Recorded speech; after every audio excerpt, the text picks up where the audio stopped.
Hello साथियों, स्वागत है एक बार फिर से आप सभी का आपके अपने यूट्यूब चैनल में। साथियों, आज की इस वीडियो क्लास में हम लोग सीटेट के प्रीवियस ईयर में आए हुए कुछ इम्पोर्टेंट क्वेश्चन के बारे में डिस्कस करेंगे। तो इसलिए आप लोग वीडियो के अंत तक बने रहिएगा और अगर वीडियो पसंद आए तो चैनल को सब्सक्राइब करना न भूलें। तो चलिए शुरू करते हैं अपना ये पहला सेशन सीटेट आईएमपी क्वेश्चंस का।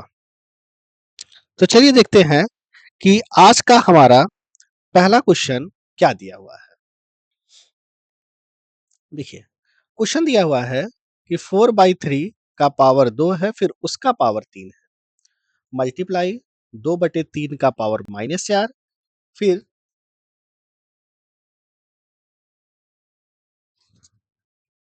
27/16 उसका पावर 2 है और फिर भाग करके 3 का पावर 3 दिया है और कह रहे हैं इसका मान क्या है। अब देखिए, ये एग्जाम में आया हुआ है 4/1/2022 के पेपर में जूनियर लेवल। ठीक, तो इसको हम लोग सॉल्व कर लेते हैं। तो हम जानते हैं कि यदि घात के ऊपर घात होगी तो दोनों घातों का गुणा होगा, तो 4/3 और उसका पावर 3 गुना के हो जाएगा 6, मल्टीप्लाई, अगर पावर माइनस में है तो आप पलट दीजिए तो पावर प्लस में हो जाएगी, मतलब 3/2 का पावर 4, मल्टीप्लाई 27/16 का स्क्वायर डिवाइड बाई 3 के घाते 3। अब देखिए 4 के पावर 6, तो इसको हम लोग ऐसे भी लिख सकते हैं 2 के रूप में तोड़ दें या ऐसे ही 4 के रूप में लिख दिया जाए, 6 हो गया। ठीक, या वैसे तोड़ देते हैं तो वो ज्यादा सटीक आपके लिए पड़ेगा। देखिए होगा क्या कि यहाँ पर 4 के पावर 6 अपॉन 3 के पावर 6 मल्टीप्लाई 3 के पावर 4 अपॉन में, अब देखिए ये 4 2 के पावर 4 है, तो 2 के पावर 4 मतलब 2 इंटू 2 के पावर 2, मतलब 4 के पावर 2 हो जाएगा। 27 को हम लिख सकते हैं 3 का पावर 3, उसका पावर 2, और 16 को लिख सकते हैं 4 का पावर 2 और फिर उसका भी पावर 2। डिवाइड आपका बनेगा मल्टीप्लाई में, पावर हो जाएगा 3 का। ठीक, तो एक 3 से एक 3 आपका कैंसिल हो जाएगा। अब देखिए यहाँ 4 3 7 घात है, 4 3 7 घात है। अब 7 घात में से अगर आप 6 घात को बाहर निकाल देंगे तो 3 की घात 1 बचेगी, यानी कि 3 बचेगा। 2 दुना के 4, 4 2 6, तो 6 घात से 6 घात कैंसिल हो जाएगी, बचेगा आपका आंसर 3। यानी कि इस क्वेश्चन का जो ऑप्शन नंबर पहला है 3, ये आपका करेक्ट आंसर होगा। ठीक, इस क्वेश्चन का पहला ऑप्शन आपका करेक्ट आंसर होगा। बढ़ते हैं अब अगले क्वेश्चन की तरफ।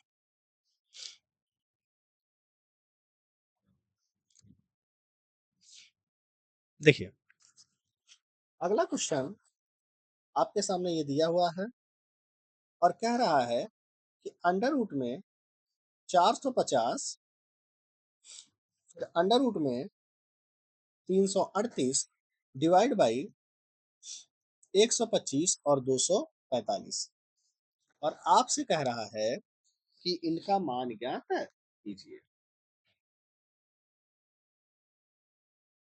ठीक, तो इनको हम लोग सॉल्व कर लेते हैं। देखिए, सॉल्व करने का सिंपल सा तरीका है कि पहले तो आपका डिवाइड बन जाएगा मल्टीप्लाई में, रूट में 450 रूट में 338, डिवाइड को अगर आप मल्टीप्लाई में बदलेंगे तो 245 यहाँ आ जाएगा और 125 यहाँ चला आएगा। ठीक, उसके बाद आप करेंगे क्या कि देखिए यहां पर 450 गुणे 245 और बटे में 338 125। ठीक। तो देखिए, सबसे पहले हम करते क्या है कि इसको 5 से काटते हैं, तो 25 आ जाएगा, 5 9 45 यानी कि 90 आ जाएगा। ठीक।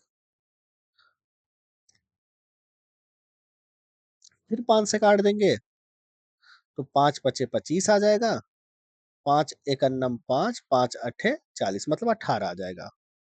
और फिर इसको 5 से हम काटेंगे इसको, तो 5 चौके 20, 5 आ जाएगा, 5 चौके 20, 4 बचेगा, 5 नवा 45, यानी कि 49 गुणे में 18 बटे 338। 49 गुणे 18 बटे में 338। तो देखिए, अब हम क्या करते हैं, इसको और आगे काटने का प्रयास करते हैं। देखिए, अगर इसको हम लोग 2 से काटेंगे, तो 2 नवा 18, फिर इसको 2 से काट देंगे, तो 2 एकन्नम 2, 2 छंगे 12 और 2 नवा 18, यानी कि 49 मल्टीप्लाई 9 मल्टीप्लाई 169। तो 49 का वर्गमूल आपका 7 होगा, 9 का वर्गमूल 3 होगा और 169 का वर्गमूल 13, यानी 7 त्रिक 21 बटे 13 आपका ऑप्शन नंबर हो जाएगा थर्ड वाला, 21 बटे 13, जो कि आपका करेक्ट आंसर होगा। 21 बटे 13 आपका इसका करेक्ट आंसर होगा। बढ़ते हैं अब हम लोग आगे की तरफ।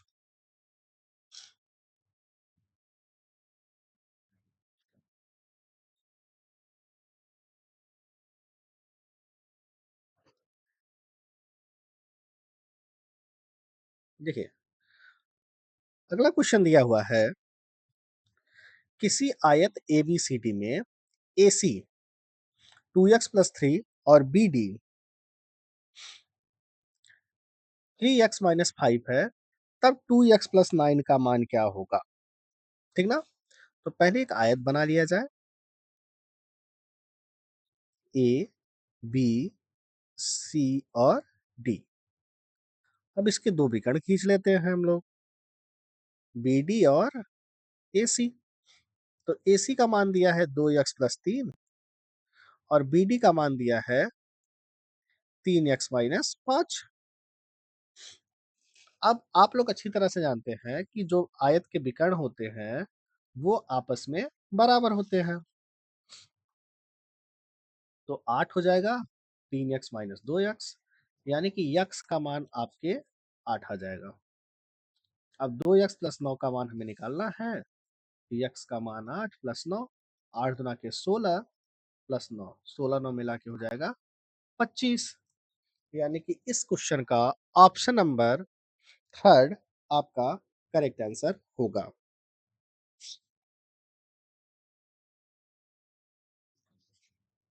ठीक। तो अब देखा जाए अगले क्वेश्चन को।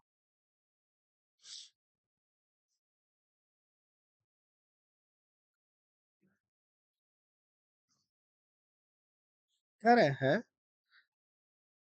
अगले क्वेश्चन में, यदि x और y क्रमशः कोण 60 अंश के संपूरक और कोटिपूरक हो। देखिए, संपूरक मतलब होता है योगफल 180 अंश होगा, पूरक मतलब दोनों कोणों का योगफल 90 अंश होगा। आप कह रहे हैं कि x और y कोण 60 अंश का संपूरक है और पूरक है। जैसे अगर मैं x की बात करूं, तो 60 अंश जब मैं निकाल दूंगा, तो ये आ जाएगा 120 अंश x का मान, और इसमें से अगर मैं 60 अंश निकाल दूंगा, तो ये आ जाएगा 30 अंश, जो कि y का मान होगा। तो कहना कि x प्लस वाई किसके बराबर होगा? तो सिंपल सी बात है कि 120 + 30 मिला के हो जाएगा 150 डिग्री, यानी कि इस क्वेश्चन का ऑप्शन नंबर डी आपका करेक्ट आंसर होगा। और ये आपके सिर्फ सेकंड में 2/2/2023 को पूछा जा चुका है।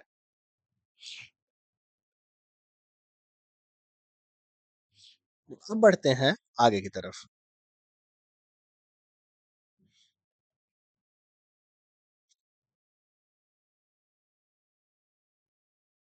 देखिए, अगला क्वेश्चन आपका शिक्षण से दिया हुआ है।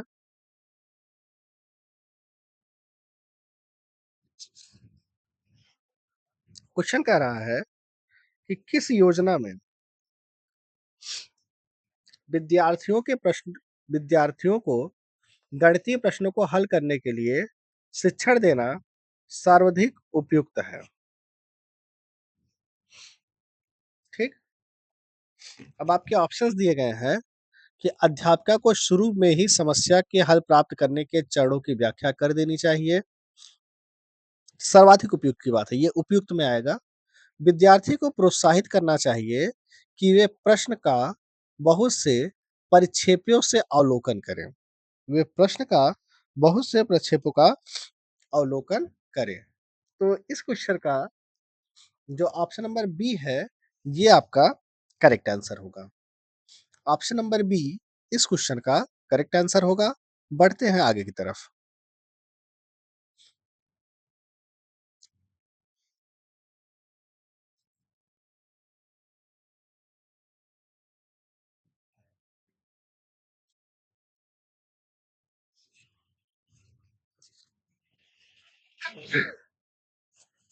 क्वेश्चन दिया है कि 4, 20 और 28 का एचसीएफ और एलसीएम का योग क्या होगा? देखिए, 4, 20 और 28, पहले तो एलसीएम निकाल लिया जाए। 2 से काटेंगे, 2 दूना के 4, 2 दहिया 20, 2 14 में 28, 2 एक का नम 2, 2 पचे 10, 2 सते 14, और यहाँ 7 से काट देंगे तो 1, 1 और 1, 7 पचे 35, दुना के 70, दुना के 140, और 4, 20 और 28। देखिए, 4, 20 और 28 की बात करें तो दोनों 4 से कटे हैं, मतलब इसका जो एचसीएफ होगा वो 4 होगा। तो दोनों को जोड़ दीजिए, तब आपका आ जाएगा 144, यानी कि इस क्वेश्चन का ऑप्शन नंबर बी आपका करेक्ट आंसर होगा।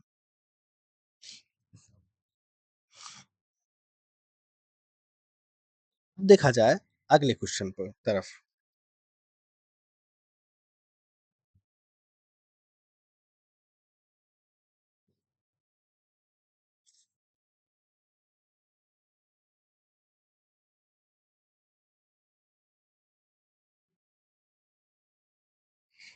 देखिए, अगला क्वेश्चन दिया हुआ है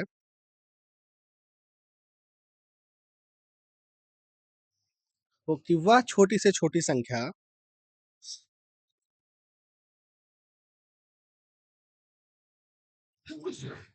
जो पूर्ण वर्ग हो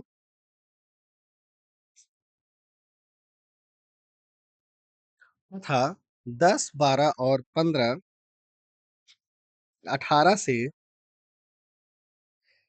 विभाज्य हो। यानी कि हमारे पास क्वेश्चन दिया हुआ है कि हमें ऐसी छोटी सी छोटी संख्या निकालनी है जो कि पूर्ण वर्ग हो और जो 10, 12, 15 और 18 से विभाज्य हो। तो सिंपल सी बात है कि अगर ऐसी विभाज्यता हमसे पूछता है क्वेश्चन, तो आपको नॉर्मली रूप में इनका एलसीएम निकाल लेना है।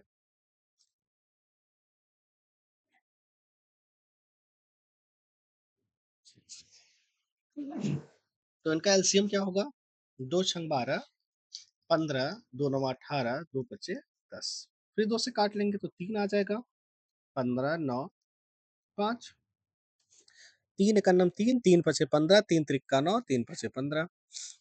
फिर 3 से काटेंगे 1, 5, 1, 5।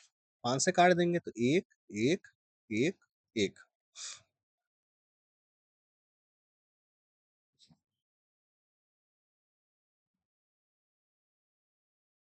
तो देखिए, इसमें अगर गुणा करा देंगे हम, तो पूर्ण वर्ग हमें चाहिए भी, तो इसका जोड़ा बना, इसका जोड़ा बना, इस 5 का नहीं बना। तो मतलब इस 5 का जोड़ा करने के लिए हमें इसमें एक अतिरिक्त 5 का गुणा कराना पड़ेगा, तब जाके ये पूर्ण वर्ग बनेगा। तो 5 पचे 25, 25 तिया 75, 75 हो जाएगा, और 3 दूना के 6 दूना के 12। तो जब आप 75 गुणे 12 करा देंगे तो आ जाएगा 900, यानी कि इस क्वेश्चन का ऑप्शन नंबर बी जो होगा वो आपका करेक्ट आंसर होगा। ठीक, अब बढ़ते हैं आगे की तरफ।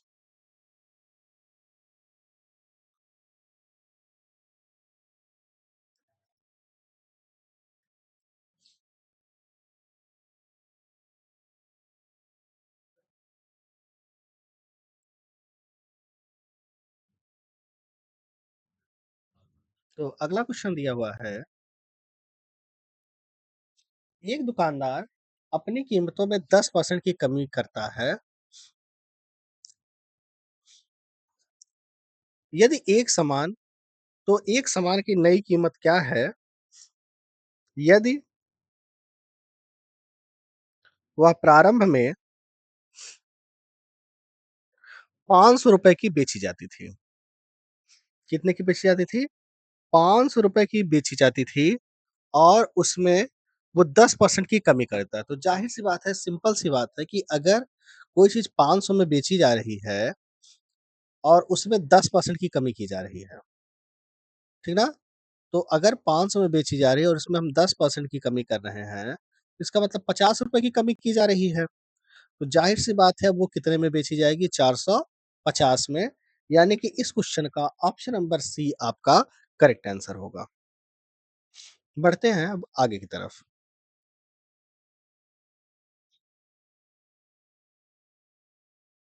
देखिए, अगला क्वेश्चन प्रश्न से ही है और अच्छा क्वेश्चन है।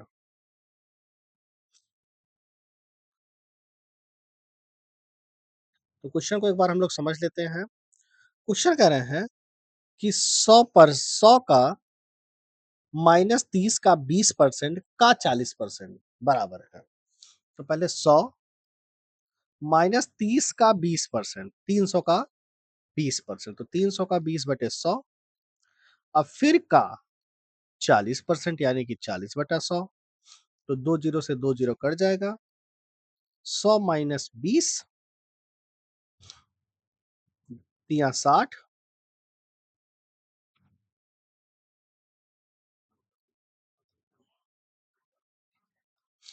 इंटू 4/10। तो 100 में से 60 जाएगा तो 40 इंटू 4/10, जीरो से जीरो कैंसिल, 4 चौके 16, यानी कि इस क्वेश्चन का जो ऑप्शन नंबर ए होगा आपका वो करेक्ट आंसर होगा। क्वेश्चन का ऑप्शन नंबर ए आपका करेक्ट आंसर होगा। अब बढ़ते हैं हम लोग अगले क्वेश्चन की तरफ।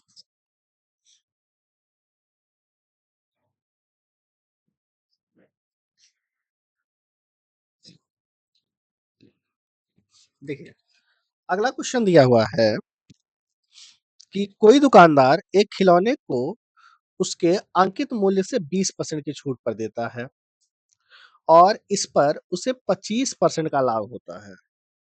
यदि खिलौने का क्रय मूल्य 160 रुपए था, तो उसका अंकित मूल्य कितना होगा? ठीक, तो देखिए, अब सेंटेंस क्या दिया है समझिएगा, कि सिंपल सा क्वेश्चन है, इसको थोड़ा सा जूम कर लिया जाए।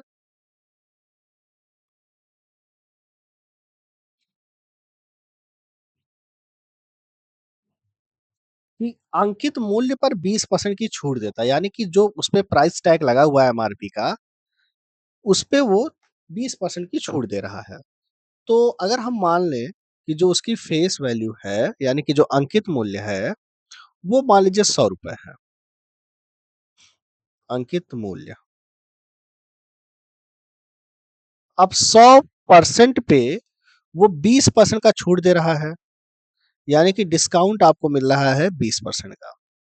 मतलब वो चीज आपको मिली 80% दाम पर, किसके? अंकित मूल्य पे। और इस पर आप दुकानदार को जो लाभ हुआ वो 25% का हुआ। कितने का हुआ? 25% का हुआ, यानी कि ये जो 80 रुपए में वो चीज को बेचा, वो उसे लाभ दिया 125% का। ठीक, मान लीजिए 20 अमाउंट है। अच्छा, अब कह रहे हैं यदि उसका क्रय मूल्य 160 रुपए है, तो उसका अंकित मूल्य कितना है। तो पहले तो मैं 1% निकालूंगा मैं इसका। तो देखिए, अब ये जो आपको मिला हुआ है क्रय मूल्य, ये कितने का मिला है? 160 का। आपको 80 से रिलेशन निकालना है। ठीक, तो आप करेंगे क्या कि इधर भी 2 का मल्टीप्लाई करा दीजिए और इधर भी 2 का मल्टीप्लाई करा दीजिए, तब आपका क्रय मूल्य हो जाएगा 160%, 160 रुपए हो जाएगा और ये हो जाएगा 250% का, यानी कि अबव 50% का। ठीक, तो कह रहे हैं कि उस पर तब स्टार्टिंग में कितना मूल्य अंकित था, यानी कि कितना प्राइस टैग उस पर दिया गया था। ठीक, सेंटेंस समझिएगा कि तब उस पर आपको ये बताना है कि उसका पहले अंकित मूल्य कितना था। ठीक, तो अब यहाँ पर जब आपका 160 हो जाएगा कितने के बराबर? 250% के बराबर, यानी कि 250 के अमाउंट के बराबर। तो इसका मतलब उसमें जो स्टार्टिंग अंकित मूल्य था वो 250 रुपए था। ठीक, तो अब बढ़ते हैं हम लोग अगले क्वेश्चन की तरफ।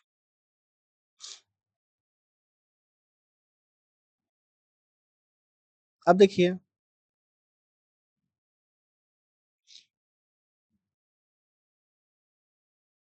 अगला क्वेश्चन दिया हुआ है। कह रहा है किसी वस्तु को 3290 में बेचने पर 6% की हानि होती है। मतलब कितने परसेंट रिकवर हो रहा है क्रय मूल्य का? 94%। 3290 ये बराबर है, तो क्रय मूल्य कितने के बराबर होगा? तो जाहिर सी बात है, अगर आप 1% इसका निकालेंगे तो 329/94 आ जाएगा। ठीक, 3290/94 आ जाएगा। और जब आप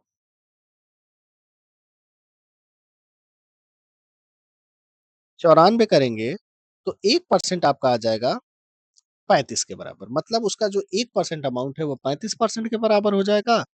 तो 100% आपका अमाउंट बराबर हो जाएगा 3500 के, यानी कि इस क्वेश्चन का ऑप्शन नंबर डी आपका करेक्ट आंसर होगा।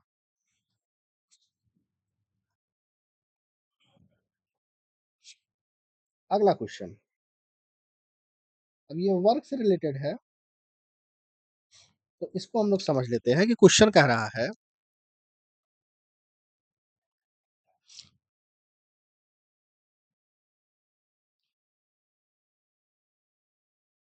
यदि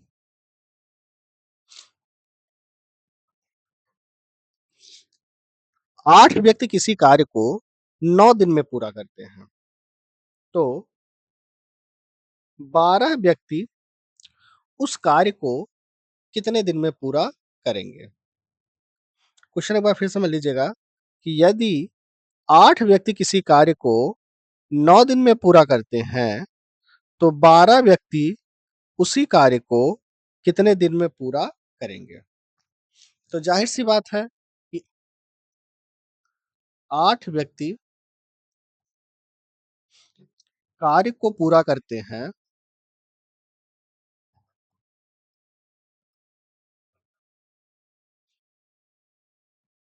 9 दिनों में, तो एक व्यक्ति कितने दिन में करेगा? एक व्यक्ति कार्य पूरा करेगा 9 गुणे 8, यानी कि 72 आ जाएगा एक व्यक्ति का। अब हमें कितने व्यक्तियों से काम कराना है? 12 व्यक्तियों से कराना है। तो 12 व्यक्ति के लिए क्या होगा?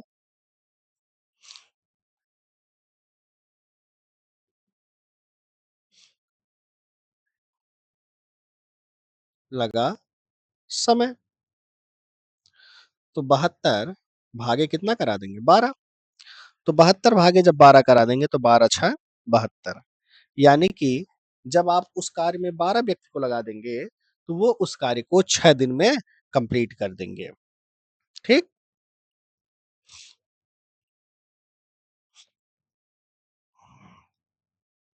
अगला क्वेश्चन चाल से रिलेटेड है। क्वेश्चन कह रहे हैं एक कार 1 किलोमीटर की दूरी 30 किलोमीटर प्रति घंटे की चाल से, और उसके बाद अगले किलोमीटर की दूरी 40 किलोमीटर प्रति घंटे की चाल से चलती है, तो 2 किलोमीटर के लिए उसकी औसत चाल क्या होगी? ठीक? तो इसके लिए एक फ़ॉर्मूला होता है कि अगर मान लीजिए 2 चाल आपको दी गई है, तो औसत चाल बराबर 2xy upon x plus y। यानी कि अब चूँकि 2 की बात किया है तो इसलिए 2 आएगा। 2 गुणे पहली चाल गुणे दूसरी चाल अपॉन में पहली चाल प्लस दूसरी चाल। तो 2 गुणे पहले 30 है, बाद में 40 हुआ, फिर 30 प्लस 40 हो जाएगा। तो 2 गुणे 30 गुणे 40 बटे 70। तो जब हम इसका भाग करा देंगे तो जो हमारा आंसर आ जाएगा वो आ जाएगा 34 सही 2/7। यानी कि इस क्वेश्चन का ऑप्शन नंबर डी आपका करेक्ट आंसर होगा। इस क्वेश्चन का ऑप्शन नंबर डी आपका करेक्ट आंसर होगा।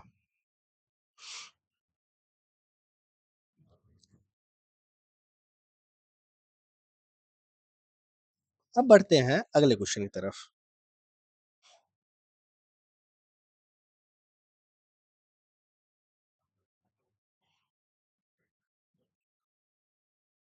देखिए, अगला क्वेश्चन दिया हुआ है कि 3 क्रमागत पूर्णांक लिए जाते हैं। देखिए, क्रमागत का मतलब क्रम से। तो पहला अगर हम x मानेंगे, दूसरा x प्लस 1 होगा और तीसरा x प्लस 2 होगा।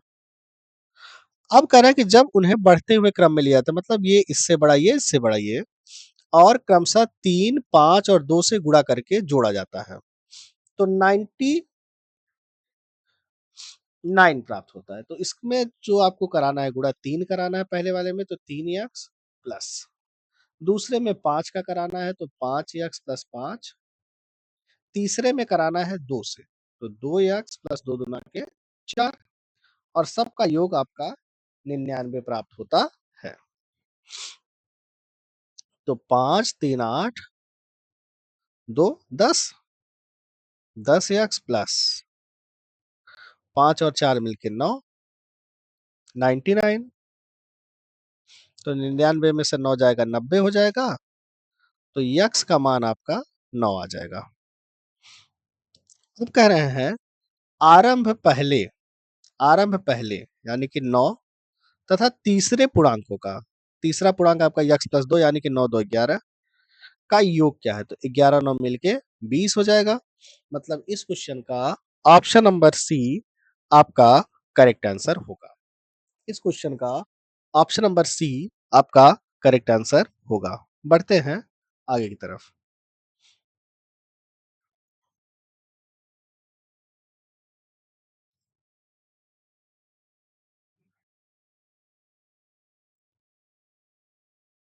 तो अगला क्वेश्चन दिया हुआ है,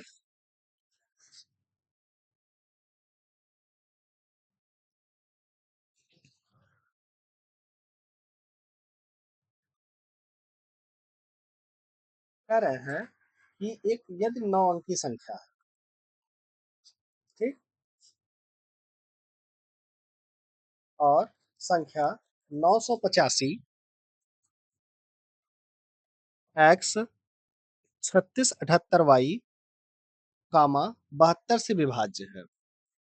कितने से विभाज्य है? 72 से ये संख्या विभाज्य है। तो कह रहे हैं कि 3x प्लस 2y का मान क्या होगा? क्वेश्चन में आपसे कह रहा है कि 3x प्लस 2y का मान क्या होगा? तो बड़ा ही सिंपल सा क्वेश्चन है, कोई दिक्कत नहीं है।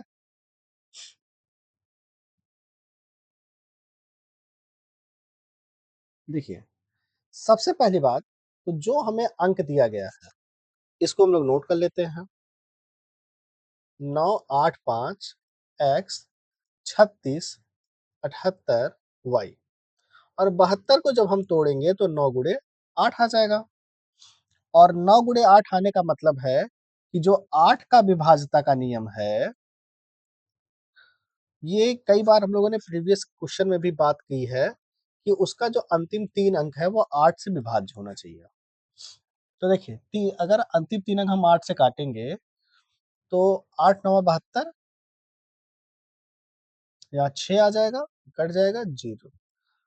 अब देखिए 8 अठाई 64, 64 मतलब y के स्थान पे आपका 4 होना चाहिए। और जो 9 का विभाजता का नियम है वो ये कहता है कि संख्या का अंक 9 से पूरी तरह विभाज्य होना चाहिए। जितने भी इनके योग हैं वो सब के सब 9 से विभाज्य होने चाहिए। तो सबको जोड़ लेते हैं हम लोग। y का x का मान अभी अभी हमने निकालना है, तो plus x 3 plus 6 plus 7 plus 8 और y का मान 4। तो 9 8 17, 17 5 22, 22 3 25, 25 6 31, 31 7 38, 38 4 42, 8 50, यानी कि 50 प्लस यक्स। अब देखिए 9 से ये कटने चाहिए इनका योग, तो 50 के लिए अगर ऊपर हम जाएंगे तो 9 छक 54 होगा, 9 छक 54 होगा, यानी कि यक्स का मान भी आपका कितना आ जाएगा, 4 आ जाएगा।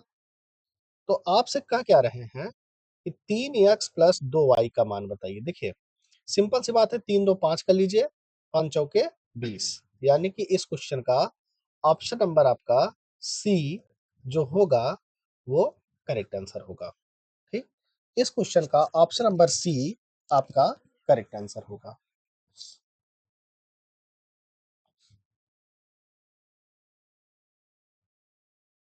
हम बढ़ते हैं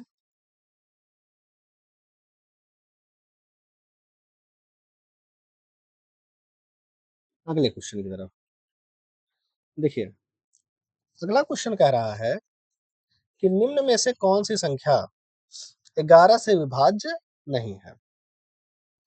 ठीक, 11 से विभाज्य नहीं है। तो सिंपल सी बात है कि हम जानते हैं कि यदि सम स्थानों के अंकों का योग और विषम स्थानों के अंकों का योग यदि 0 हो या 11 हो या 11 की गुणज हो तो संख्या 11 से विभाज्य होगी। अब देखिए 2 2 यहाँ पर 3 2 3, ठीक ना, तो इसका उत्तर तो 0 आ गया। और इधर की अगर हम बात करें तो 1 2 3 1 2 3, ये भी 0 आ जाएगा। और इसका अगर एकांतर क्रम हम देखें तो 3 माइनस 4/11 आ जाएगा, मतलब ये भी 0 हो जाएगा। तो बचा इसका ऑप्शन नंबर 4, यानी कि इसका जो ऑप्शन नंबर 4 होगा वो 11 से विभाज्य नहीं होगा। ठीक, ये तो आपका 11 से विभाज्य हो जाएगा, ये भी हो जाएगा, ये विषम है और ये आपका 11 से विभाज्य नहीं होगा, यानी कि आपका जो क्वेश्चन नंबर डी है ये वाला ऑप्शन आपका करेक्ट होगा, ये वाला ऑप्शन आपका करेक्ट होगा।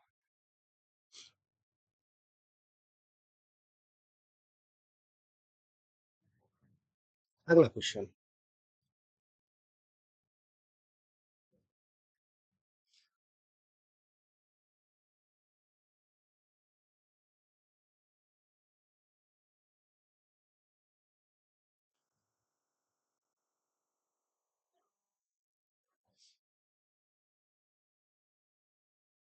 देखिए क्वेश्चन में दिया हुआ है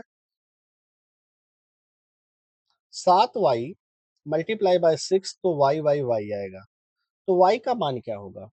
ऑप्शन से यहाँ अगर 8 रखेंगे तो 6 अट्ठे 48 की 8 आ जाएगा, 6 सत्ते 42, 4 46, तो ये नहीं मैच करेगा। 6 36 पहला मैच करेगा, 6 सत्ते 42 तब भी नहीं मैच करेगा। 4 से अगर कराएंगे यहाँ पर ऑप्शन रखकर तो 6 चौक 24 की 4, हाथ से लगा 2, 6 सत्ते 42, 42 और 2 44, तीनों 4 आ जाएंगे, मतलब इस क्वेश्चन का ऑप्शन नंबर सी जो होगा वो आपका करेक्ट आंसर होगा। इस क्वेश्चन का ऑप्शन नंबर सी आपका करेक्ट आंसर होगा। 10:30, 10:30।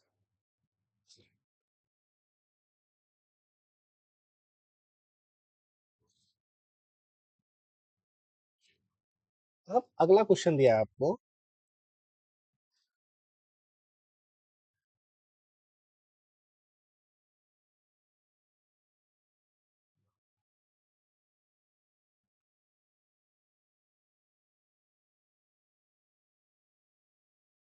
देखिए, कह रहे हैं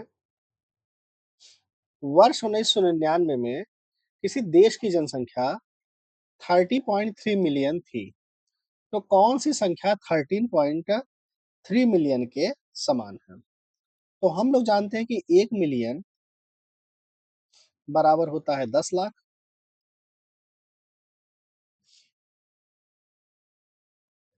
ठीक? तो 13.3 तो यहाँ इकाई, दहाई, सैकड़ा, हजार, 10,000, लाख, 10 लाख, ठीक? अब देखिए 13.3 की बात हो रही है, तो ये वाला ऑप्शन आपका डी वाला करेक्ट हो जाएगा, ठीक? ऑप्शन नंबर डी इसका करेक्ट आंसर होगा। अगला क्वेश्चन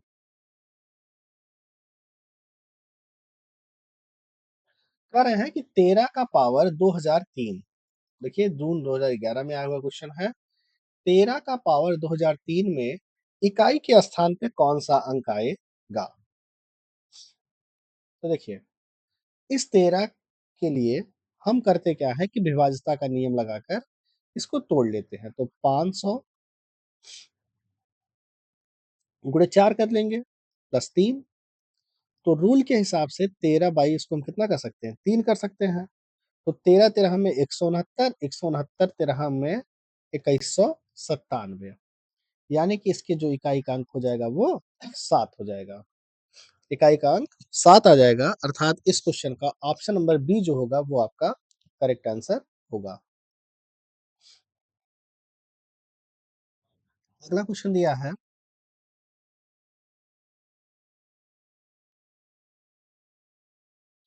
-3 और -7 के बीच में स्थित पूर्णांकों का गुणनफल क्या होगा? तो -30 के बीच में कौन आएगा?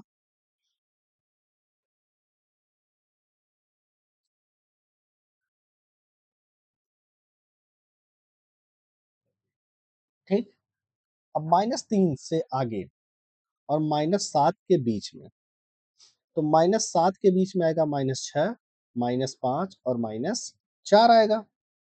अब इनका हम लोग गुणा करा देते हैं, तो 6 पंचे 30, चौक 120, माइनस माइनस प्लस फिर माइनस, यानी कि ऑप्शन नंबर सी इसका करेक्ट आंसर होगा।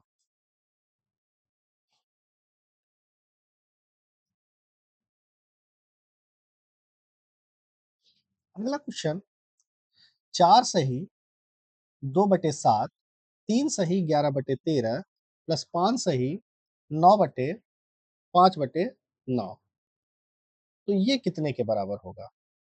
तो सिंपल सी बात है कि पहले इसको हम लोग सॉल्व कर लेते हैं। देखिए 7 त्रिक 7 चौक 28, 28 दो 30/7, 13 तिया 39, 39 11 50 बटे 13 प्लस 5/9।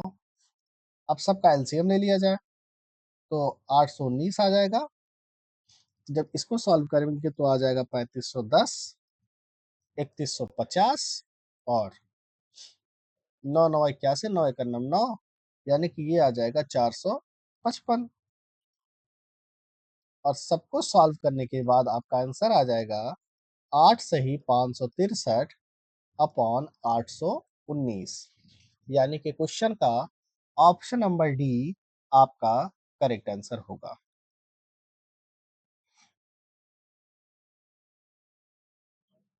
ठीक। तो ये थे आज के कुछ क्वेश्चंस प्रीवियस ईयर के, जिनके बारे में हमने डिस्कस किया, और ये उम्मीद है कि आपके सीटेट एग्जाम के लिए, जूनियर लेवल मैथमेटिक्स के लिए इंपॉर्टेंट क्वेश्चन सिद्ध होंगे। तो वीडियो पसंद आई हो तो वीडियो को लाइक और चैनल को सब्सक्राइब करना ना भूलें। मिलते हैं फिर नेक्स्ट क्वेश्चन नेक्स्ट वीडियो में।